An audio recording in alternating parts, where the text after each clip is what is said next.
Bureau నుంచి. BC declaration మీద కాంగ్రెస్ అధ్యక్షులు ఖర్గే సమాధానం చెప్పాలని ఎమ్మెల్సీ కవిత డిమాండ్ చేశారు. రాష్ట్రంలో రేవంత్ పాలన చంద్రబాబు కనుసన్నల్లో జరుగుతోందని ఆరోపించిన ఆమె ఇందుకు ఎమ్మెల్యే అనిరుద్ రెడ్డి వ్యాఖ్యలే ఉదాహరణ అని అన్నారు. ఇకనైనా బనకచర్ల మీద సీఎం రేవంత్ రెడ్డి గట్టిగా కొట్లాడాలి అని వ్యాఖ్యానించారు.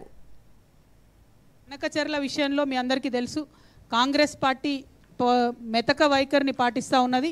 ఏమాత్రం కూడా పక్క రాష్ట్రం ముఖ్యమంత్రి గారిని మరి గట్టిగా అడగలేనటువంటి ఒక అచేతన స్థితిలో మన ముఖ్యమంత్రి గారు ఉన్నారు. నిన్ననే అనిరుద్ రెడ్డి గారని కాంగ్రెస్ పార్టీ ఎమ్మెల్యే ఆయన చాలా ఇంట్రెస్టింగ్ కమెంట్స్ చేసిండు.